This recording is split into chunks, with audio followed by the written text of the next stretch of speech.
नमस्कार प्यारे साथियों, सक्सेस पॉइंट इंडिया चैनल के जीके क्विज सीरीज में आप सभी का हार्दिक स्वागत है। चलिए आज की क्लास प्रारंभ करते हैं। और देखिए, जैसे कि क्लास की जो टाइम ड्यूरेशन है वो थोड़ा सा 30 मिनट से ऊपर जा रही है हर बार। इस बार कोशिश करेंगे कि आपकी क्लास जल्द से जल्द समाप्त हो, जिससे आप अपने बचे हुए समय का किसी अन्य जगह पर सही कार्य के लिए सदुपयोग कर सकते हैं। ठीक है, तो सबसे पहले तो देखिए, आप सभी का हार्दिक स्वागत है सक्सेस पॉइंट इंडिया के द्वारा चलाए जा रहे इस स्पेशल प्रैक्टिस बैच सीरीज में, जिसमें से आप देख पा रहे हैं मुझे जीके जीएस क्लास में। तो देखिए, सबसे पहले तो मैं आपको बता दूं कि आज की जो क्लास है, आज की इस क्लास में वही सब जैसे कि सभी प्रैक्टिस सेट होते हैं उसी हिसाब से है। प्यारे अभ्यर्थियों, बात करें तो हमने इसमें 30 प्रश्नों का समावेशन किया है। इस 30 प्रश्नों के समावेशन में प्यारे अभ्यर्थियों 1 से लेकर के 25 तक आपका पूरा मिलेगा जीके जीएस, और साथ ही साथ 25 से लेकर के 30 तक के प्रश्नों में हमने अपने अरेंज किया है करंट अफेयर्स यानी कि समसामयिकी को। तो प्यारे अभ्यर्थियों, बिना किसी देरी के प्रारंभ करते हैं आज की इस क्लास में। और आज की इस क्लास को देखिए, सबसे पहला प्रश्न है कि पहाड़ों पर चढ़ते समय वायुदाब क्या होता है। मतलब ऐसा है कि पहाड़ों पर चढ़ते समय वायुदाब क्या होता है। तो हमेशा याद रखिएगा प्यारे अभ्यर्थियों कि पृथ्वी तल पर गुरुत्वाकर्षण का मान अधिकतम होता है। पृथ्वी तल पर गुरुत्वाकर्षण का मान क्या होता है? अधिकतम होता है। पृथ्वी तल से ऊपर या नीचे जाने पर इसका मान कम होता जाता है। पृथ्वी तल से नीचे जाओगे तो कम होगा, पृथ्वी तल से ऊपर जाओगे तो इसका मान क्या होगा? कम होगा। जितने ऊंचाई पर जाएंगे वायुदाब उतना कम होता चला जाएगा। ठीक है, जितने ऊंचाई पर जाएंगे उतना वायुदाब कम होता चला जाएगा। तो पहाड़ों पर चढ़ते समय वायुदाब आपका ये कम होता है। ठीक है, क्या होता है? कम होता है। दूसरे प्रश्न पर आइएगा। दूसरा प्रश्न है कि वाष्पीकरण के फलस्वरूप क्या होता है। प्यारे अभ्यर्थियों, पूछ रहा है कि वाष्पीकरण के फलस्वरूप क्या होता है। तो देखिए, वाष्पीकरण के फलस्वरूप शीतलन होता है। ठीक है, क्योंकि इस प्रक्रिया में ऊष्मा ऊर्जा की आवश्यकता होती है। ठीक है, ऊष्मा ऊर्जा की आवश्यकता होती है। प्यारे अभ्यर्थियों, तरल से गैस में परिवर्तित होने पर अणुओं द्वारा ऊर्जा को अवशोषित कर लिया जाता है। ठीक है, तो हम कह सकते हैं कि वाष्पीकरण के फलस्वरूप क्या होता है, तो आप कहेंगे शीतलन होता है। ठीक है, क्या होता है? शीतलन होता है। अगले प्रश्न पर आइए। वैदिक काल में किस अनाज को व्रीहि के नाम से जाना जाता है। प्यारे अभ्यर्थियों, तो देखिए, आपने इतिहास में पढ़ा है वैदिक काल, और वैदिक काल में जो वैदिक समाज था प्यारे अभ्यर्थियों, उसमें से कुछ शब्दों की जो टर्मिनोलॉजी है वो मैं आपको बता रहा हूँ, ध्यान से सुनिएगा। आप चाहें तो एक पेन पेपर लेकर के बैठा करिए, आप इसे चाहो तो नोट भी कर सकते हो। जैसे वैदिक समाज में प्यारे अभ्यर्थियों धान है, तो धान को हम व्रीहि के नाम से जानते थे। प्यारे अभ्यर्थियों, यूपीट्रिपल सीपेट की जो है तो मतलब प्रीवियस जो है तो एग्जाम्स में पूछा जा चुका है एक बार से कि मतलब कि व्रीहि को किसे कहते हैं। ठीक है, व्रीहि किसे कहा जाता है। प्यारे अभ्यर्थियों, तो धान को वैदिक समाज में व्रीहि कहते थे, जौ को यव कहते थे, दलिया को यवांगु कहते थे, गेहूं को वैदिक समाज में गोधूम के नाम से जाना जाता था, उड़द को वैदिक समाज में माड़ के नाम से जाना जाता था, मूंग को वैदिक समाज में मुद्ग के नाम से जानते थे। ठीक है, तो व्रीहि को किस नाम से जानते प्यारे अभ्यर्थियों, तो हमेशा याद रखिएगा व्रीहि के नाम से जाना जाता था। तो आप कहिएगा धान। धान मतलब वही होता है आपका चावल। ठीक है, अगला प्रश्न पूछ रहा है कि जैन धर्म के 23वें तीर्थंकर कौन थे। प्यारे अभ्यर्थियों, तो जैन धर्म के देखिए, जैन धर्म के अगर संस्थापक की बात करूं तो जैन धर्म के संस्थापक आपके ऋषभनाथ थे, और वास्तविक संस्थापक की बात करें या अंतिम तीर्थंकर की बात करें प्यारे अभ्यर्थियों, तो यहाँ पे महावीर स्वामी का नाम आता है। तो देखिए, जैन धर्म के जो 23वें तीर्थंकर थे वो आपके स्वामी पार्श्वनाथ थे, जो कि काशी नरेश अश्वसेन के पुत्र हुआ करते थे। प्यारे अभ्यर्थियों, उनकी माता का नाम वामा था। साथ ही साथ बात करें तो ये महावीर स्वामी से लगभग 250 वर्ष पहले थे। 23वें तीर्थंकर महावीर स्वामी से लगभग 250 वर्ष पहले थे। ठीक है, अच्छा, मेन अगर तीर्थंकरों की बात होती है प्यारे अभ्यर्थियों, तो जैन धर्म में हम देखते हैं कि 1 से लेकर के 24 तक तीर्थंकर हुए हैं। और अगर परीक्षा में पूछा जाता है तो शुरुआती 1, 2, 3 और अंतिम 22, 23, 24 ऐसे पूछा जाता है। साथ ही साथ प्यारे अभ्यर्थियों, इन तीर्थंकरों के जन्म से संबंधित कुछ प्रतीक चिन्ह भी देखे गए हैं, और कई बार प्रतीक चिन्ह भी पूछे जाते हैं। तो प्यारे अभ्यर्थियों, बात करें कि जैन धर्म के जो प्रथम तीर्थंकर थे, तो जैन धर्म के प्रथम तीर्थंकर थे आपके ऋषभनाथ, दूसरे थे आपके अजितनाथ, तीसरे थे आपके संभवनाथ। अब प्यारे अभ्यर्थियों, बात करें आपके ऋषभनाथ की, तो ऋषभनाथ का जो प्रतीक चिन्ह है प्यारे अभ्यर्थियों, वो हम बैल के नाम से जानते हैं, यानी वृषभ के नाम से जानते हैं। ठीक है, जो दूसरे अजितनाथ थे, ठीक है, जो दूसरे अजितनाथ थे, इनका प्रतीक चिन्ह प्यारे अभ्यर्थियों हाथी हुआ करता था। संभवनाथ का प्रतीक चिन्ह घोड़ा था। 22वें आपके तीर्थंकर थे नेमिनाथ। नेमिनाथ का जो प्रतीक चिन्ह था प्यारे अभ्यर्थियों वो शंख हुआ करता था। इसके बाद 23वें नंबर पर आते हैं पार्श्वनाथ। पार्श्वनाथ का जो प्रतीक चिन्ह है वो सर्प है। और 24 एवं अंतिम तीर्थंकर थे आपके महावीर स्वामी, जिनका प्रतीक चिन्ह शेर कहा गया है। ठीक है, चलिए अगले प्रश्न पर आते हैं प्यारे अभ्यर्थियों। और अगला प्रश्न आपसे पूछा जा रहा है कि चंद्रगुप्त द्वितीय के शासनकाल में किस विदेशी यात्री ने भारत का दौरा किया था? चंद्रगुप्त द्वितीय के शासनकाल में किस विदेशी यात्री ने भारत का दौरा किया था प्यारे अभ्यर्थियों? तो सही उत्तर होगा इसका फायान। हमेशा याद रखिएगा फायान था, जो कि बौद्ध धर्म का अनुयायी था और एक चीनी यात्री था प्यारे अभ्यर्थियों। भारत में आने का उद्देश्य इसका ये था कि ये हस्तलिपि और जो बौद्ध स्मृति हैं इनका पता लगाने के लिए भारत आया था। फायान कब आया था प्यारे अभ्यर्थियों? तो फायान आया था आपका मतलब कि किसके दरबार में आते? तो फायान आया था आपका चंद्रगुप्त द्वितीय के दरबार में। वेनसांग कब आया था? तो प्यारे अभ्यर्थियों तो हमेशा याद रखिएगा वेनसांग आया था आपका हर्षवर्धन के दरबार में। ठीक है, चलिए अगले प्रश्न पर आइए। अगले प्रश्न पर आते हैं और अगला प्रश्न कह रहा है कि CaSO4 किसका रासायनिक सूत्र है प्यारे अभ्यर्थियों? आपके पुलिस आरक्षी जो है तो प्रश्न पत्र में 2 से 3 प्रश्न आपके विज्ञान के भी जो है तो ऐड किए जाते हैं, मर्ज किए जाते हैं प्यारे अभ्यर्थियों। तो CaSO4 प्यारे अभ्यर्थियों आपके जिप्सम का सूत्र होता है प्यारे अभ्यर्थियों। यह एक परतदार खनिज है जिसे हम सेलेनाइट के नाम से भी जानते हैं। ठीक है, तो आप कह सकते हो कि ये किसका रासायनिक सूत्र है? तो ये जिप्सम का रासायनिक सूत्र है। ठीक है, रासायनिक स्रोत लिख दिया मैंने, सॉरी, यहाँ पे सूत्र होना चाहिए। ठीक है, हाँ, रासायनिक सूत्र होना चाहिए। उच्च शुद्धता का जर्मेनियम किसके द्वारा प्राप्त किया जाता है प्यारे अभ्यर्थियों? 7वां प्रश्न है आपका कि उच्च शुद्धता का जो जर्मेनियम है वो किसके द्वारा प्राप्त किया जा सकता है, कैसे प्राप्त किया जाता है प्यारे अभ्यर्थियों? तो हमेशा याद रखिएगा उच्च शुद्धता का जो जर्मेनियम है उसको प्राप्त करने के लिए हमें परिशोधन विधि द्वारा हम इसे प्राप्त कर सकते हैं। ठीक है, परिशोधन विधि द्वारा प्यारे अभ्यर्थियों। पृथ्वी में बहुत ही ज़्यादा अल्प मात्रा में पाया जाने वाला आपका खनिज है ये आपका जर्मेनियम प्यारे अभ्यर्थियों, जो कि जस्ते के खनिज से प्राप्त होता है। ठीक है, जस्ते के खनिज से प्राप्त होता है, जस्ते के खनिज से प्राप्त होता है। साथ ही साथ इसे हम परिशोधन विधि द्वारा प्राप्त कर सकते हैं। ठीक है, ये अगर परिशोधन विधि द्वारा प्राप्त करेंगे तो उच्च शुद्धता का जर्मेनियम प्राप्त होगा, वैसे ही तो ये जस्ते के खनिज से प्राप्त हो जाता है। अगला प्रश्न है कि भारत में साइमन कमीशन कब, मतलब कि किस वर्ष में भारत आया था प्यारे अभ्यर्थियों? तो देखिए साइमन कमीशन जो था, तो साइमन कमीशन भारत आया था मॉन्टेग्यू चेम्सफोर्ड में के जो जांच थी, तो उन जांचों सुधारों की जांच करने। ठीक है, जो मॉन्टेग्यू चेम्सफोर्ड जो सुधार थे, इस सुधार की जांच करने के लिए साइमन कमीशन आपका भारत में आया था। अब बात करें प्यारे अभ्यर्थियों इसके गठन की, तो इसका गठन आपका 8 नवंबर 1927 में हुआ था, लेकिन जब ये भारत आया प्यारे अभ्यर्थियों तो फरवरी 1928 में ये भारत में आया था प्यारे अभ्यर्थियों। मॉन्टेग्यू चेम्सफोर्ड सुधारों की जाँच करने के लिए आया था प्यारे अभ्यर्थियों। साइमन कमीशन का जगह जगह विरोध हुआ, साइमन गो बैक, साइमन वापस जाओ के नारे लगाए गए प्यारे अभ्यर्थियों। इसी एक विद्रोह के क्रम में प्यारे अभ्यर्थियों आपके लाहौर क्षेत्र में लाला लाजपत राय की जो है तो एक अंग्रेज अधिकारी था सैंडर्स, तो सैंडर्स की लाठी से प्यारे अभ्यर्थियों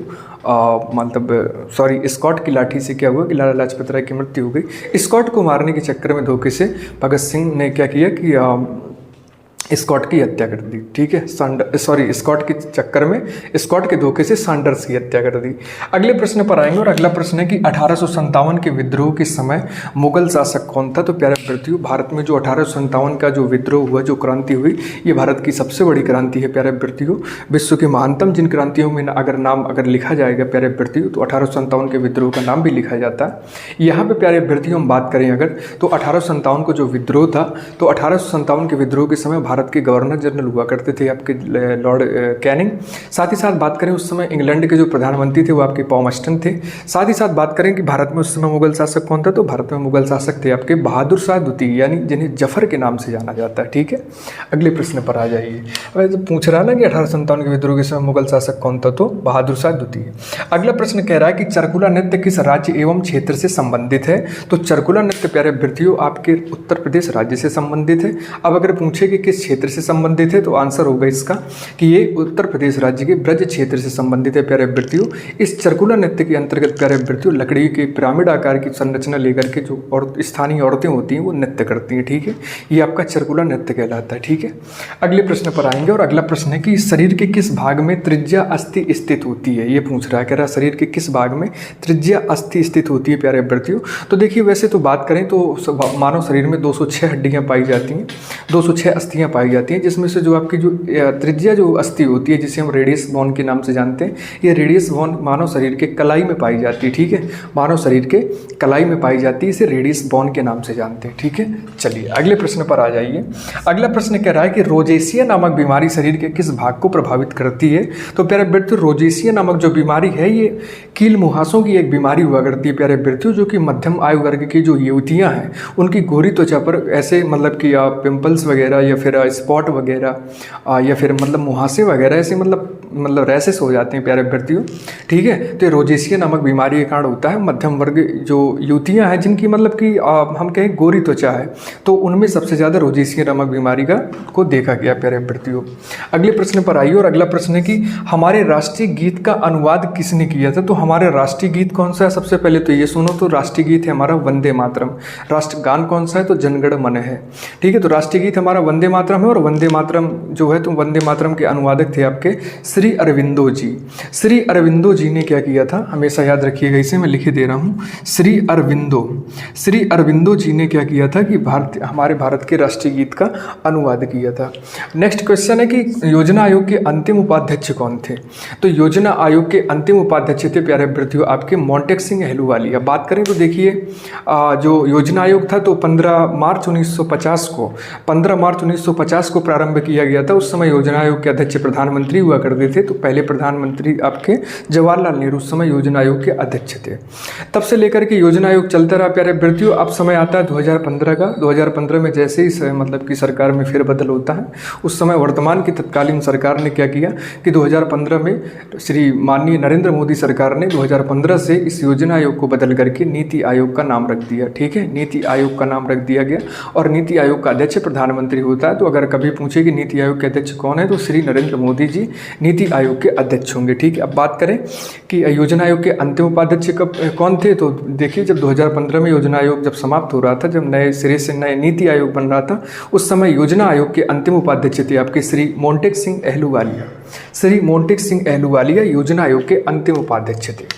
अगला प्रश्न है कि तूर दाल को अन्य किस नाम से जाना जाता है। तो देखिए तूर दाल जो होती है ये अरहर की दाल का ही एक बिगड़ा हुआ स्वरूप है, जिसे हम कई स्थानीय भाषाओं में हम तूर दाल के नाम से जानते हैं। तो तुअर की जो दाल होती है प्यारे विद्यार्थियों, ये अरहर की ही दाल होती है प्यारे विद्यार्थियों।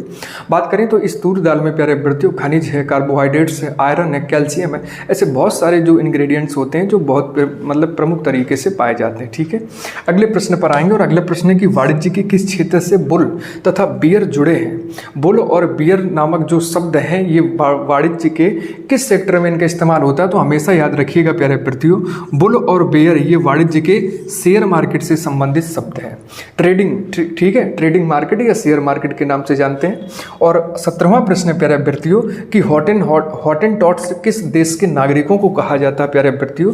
तो हॉटेंटॉट्स नामक जो एक जाति होती है प्यारे विद्यार्थियों, ये दक्षिण पश्चिम अफ्रीका के नागरिकों की एक जाति है जिसे हम हॉटेंटॉट्स के नाम से जानते हैं। वह पूछे अगर जब भी कि हॉटेंटॉट्स क्या है, तो दक्षिणी पश्चिमी अफ्रीका के नागरिकों की एक क्या है, ये जाति है। ठीक है, चलिए अगले प्रश्न पर आते हैं और अगला प्रश्न पूछा रहा प्यारे विद्यार्थियों कि 3 बीघा विवाद क्या है। तो प्यारे विद्यार्थियों 3 बीघा विवाद आए या कभी पूछे 3 बीघा गलियारा क्या है प्यारे विद्यार्थियों।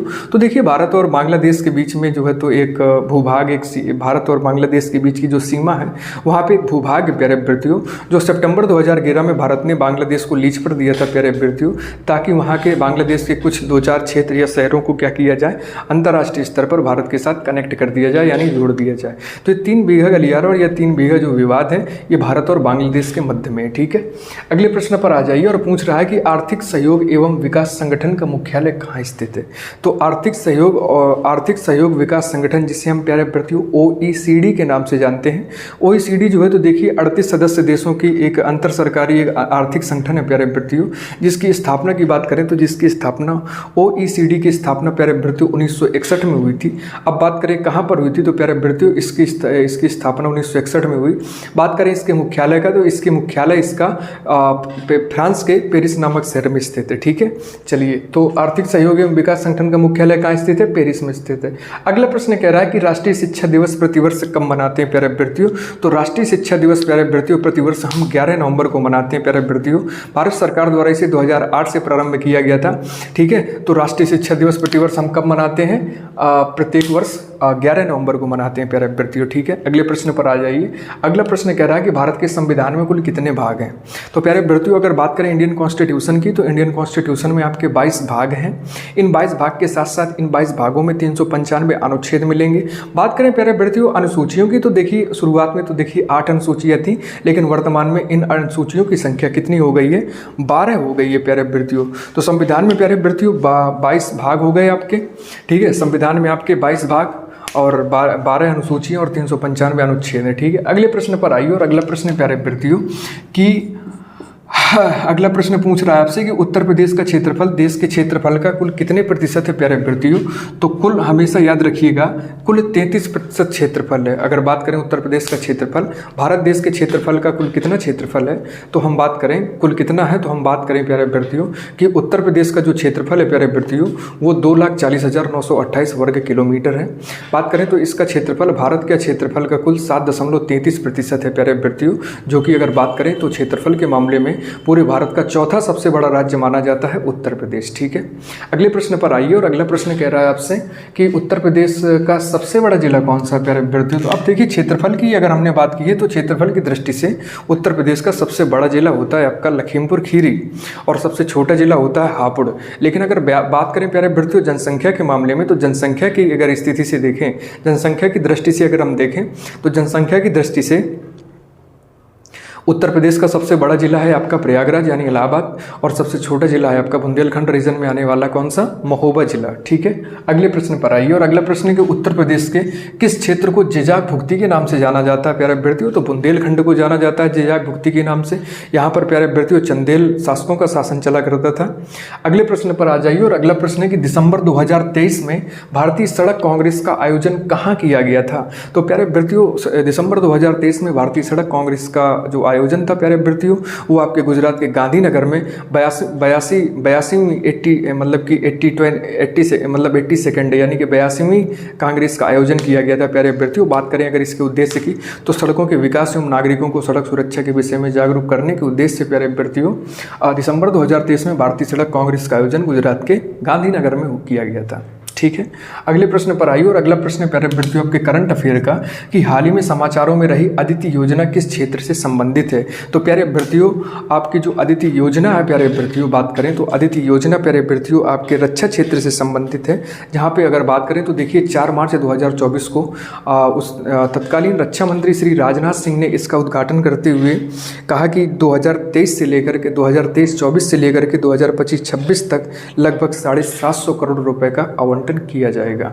बात करें प्यारे अभ्यर्थियों इतने सारी धनराशि के आवंटन की, तो देखिए अदिति योजना का जो लक्ष्य है वो लगभग 30 गठित नई जो है तो प्रौद्योगिकियों को लॉन्च करने के लिए, साथ ही साथ नवाचार को बढ़ावा देने के लिए इस अदिति योजना का शुभारंभ किया गया 4 मार्च 2024 को रक्षा मंत्री राजनाथ सिंह द्वारा। अब बात करें अदिति योजना किस क्षेत्र से संबंधित है, तो रक्षा क्षेत्र से संबंधित है। क्लियर हो गया। अगले प्रश्न पर आइए। और अगला प्रश्न है कि कौन सा देश नाटो का 32वां सदस्य देश बन गया है प्यारे अभ्यर्थियों? तो कौन सा देश नाटो का 32वां सदस्य देश बन गया है प्यारे अभ्यर्थियों? तो बात करें तो हाल ही में प्यारे अभ्यर्थियों स्वीडन एक ऐसा देश है जिसने नाटो की 32वीं सदस्य के रूप में सदस्यता ग्रहण की है प्यारे अभ्यर्थियों। बात करें नाटो की तो नॉर्थ अटलांटिक ट्रीटी ऑर्गेनाइजेशन है प्यारे अभ्यर्थियों, जो कि एक संगठन है प्यारे अभ्यर्थियों, जिसके नाटो महासचिव जेंस स्टोल्टेनबर्ग ने कहा है कि स्वीडन का जो प्रवेश है प्यारे अभ्यर्थियों वो स्वीडन के आंतरिक रक्षा के साथ साथ प्यारे अभ्यर्थियों दूसरे गठबंधन को और सुरक्षित बनाना प्यारे अभ्यर्थियों। साथ ही साथ जो स्वीडन की जो जनता है प्यारे अभ्यर्थियों, स्वीडन के जो नागरिक हैं, स्वीडन की जो जनता है, अब वो बिना किसी भय के आराम से जो है तो अपना जीवन व्यतीत करेगी प्यारे अभ्यर्थियों। ये ऐसा नाटो के महासचिव का कहना है। अगला प्रश्न है कि जल शक्ति अभियान 2024 का मुख्य विषय क्या है प्यारे अभ्यर्थियों? तो जल शक्ति अभियान 2024 जिसे प्यारे अभ्यर्थियों हम द कैच रेन 2024 के नाम से जानते हैं प्यारे अभ्यर्थियों, कैच द रेन 2024 के नाम से जानते हैं। तो बात करें प्यारे अभ्यर्थियों तो जो केंद्रीय जल मंत्री हैं श्री गजेंद्र सिंह शेखावत जी ने क्या किया है कि दिल्ली एमसीडी कन्वेंशन सेंटर में प्यारे अभ्यर्थियों इसका उद्घाटन किया। जल शक्ति अभियान 2024 का उद्घाटन किया। प्यारे अभ्यर्थियों बात करें तो इसका मुख्य विषय है, जल शक्ति अभियान 2024 का मुख्य विषय है प्यारे अभ्यर्थियों नारी शक्ति से जल शक्ति। नारी शक्ति से जल शक्ति का सीधा सा अर्थ है प्यारे अभ्यर्थियों कि जल संरक्षण में महिलाओं की भूमिका को दर्शाता है। जल संरक्षण में महिलाओं की भूमिका कितनी है और कैसी है, इस बात को दर्शाता है प्यारे अभ्यर्थियों। ठीक है, तो ये जो है आपके जल शक्ति अभियान 2024 का मुख्य विषय है आपका नारी शक्ति से जल शक्ति। अगले प्रश्न पर आते हैं प्यारे अभ्यर्थियों, और अगला प्रश्न है कि यूएनडीपी की नवीनतम रिपोर्ट के अनुसार वैश्विक मानव सूचकांक में भारत का स्थान क्या है। और प्यारे अभ्यर्थियों बात करें कि यूएनडीपी की नवीनतम रिपोर्ट के अनुसार वैश्विक मानव विकास सूचकांक में एचडीआई में भारत की जो रैंकिंग है प्यारे अभ्यर्थियों वो 134वीं रैंकिंग है प्यारे अभ्यर्थियों। 134वीं रैंक आई है यहाँ पे भारत की एचडीआई के अकॉर्डिंग प्यारे अभ्यर्थियों। बात करें तो देखिए 1990 में प्यारे अभ्यर्थियों एचडीआई को शुरू किया गया था। बात करें तो एचडीआई जो है तो स्वास्थ्य, शिक्षा और जीवन स्तर का आकलन करता है प्यारे अभ्यर्थियों। बात करें तो यह केवल आर्थिक उत्पादों के ही केवल ख्याल नहीं करता प्यारे अभ्यर्थियों, साथ ही साथ लोगों की खुशहाली को भी दर्शाता है। तो एचडीआई के अकॉर्डिंग प्यारे अभ्यर्थियों, यूएनडीपी के अकॉर्डिंग प्यारे अभ्यर्थियों एचडीआई में भारत का स्थान कितना है, 134वां स्थान है प्यारे अभ्यर्थियों। अब अगले प्रश्न पर और अंतिम प्रश्न पर आते हैं कि विश्व प्रसन्नता रिपोर्ट में भारत की कितनी रैंकिंग है। तो विश्व प्रसन्नता रिपोर्ट में भारत की जो रैंकिंग है प्यारे अभ्यर्थियों ये 126वीं रैंकिंग है प्यारे अभ्यर्थियों। बात करें तो विश्व खुशहाली जो दिवस है 20 मार्च को यूनाइटेड नेशन यानी संयुक्त राष्ट्र ने एक विश्व खुशहाली रिपोर्ट यानी विश्व प्रसन्नता रिपोर्ट एक जारी की प्यारे अभ्यर्थियों, जिसमें से फिनलैंड ने 7वें देश के रूप में प्यारे अभ्यर्थियों 7वें साल भी जो है तो एक खुशहाल देश का एक खिताब अपने नाम किया प्यारे अभ्यर्थियों। यानी कि आपका फिनलैंड है जिसने क्या किया है विश्व खुशहाली रिपोर्ट में वो प्रथम यानी शीर्ष पर है, टॉप पर है प्यारे अभ्यर्थियों। भारत की बात करें प्यारे अभ्यर्थियों तो भारत की जो रैंकिंग है प्यारे अभ्यर्थियों वो 126वां स्थान है। यानी कि 146 देशों में भारत की स्थिति 126 पर है प्यारे अभ्यर्थियों, जो कि सीधा सा दर्शाता है प्यारे अभ्यर्थियों कि भारत में अभी लोगों के अंदर खुशहाली और प्रसन्नता अभी नहीं है। ठीक है, तो चलिए प्यारे अभ्यर्थियों ये थी हमारी आज की क्लास, आज का हमारा practice set UP police constable का प्यारे अभ्यर्थियों। ठीक है, थोड़ा सा आप लोग इसको नोट करिएगा, बाकी मैंने बता दिया है। आज की क्लास में इतना ज़्यादा कुछ खास डिस्कशन नहीं था, एकदम सिंपल से क्वेश्चन थे प्यारे अभ्यर्थियों। कल आपके लिए एक बेहद और एक बढ़िया सा एक प्रैक्टिस सेट लेकर के आता हूँ मैं आपके सामने प्यारे अभ्यर्थियों। कल की क्लास मिस मत करिएगा। मिलते हैं आपसे कल इसी समय और इसी क्लास में, तब तक के लिए हंसते रहिए, मुस्कुराते रहिए। नमस्कार, जय हिंद, धन्यवाद।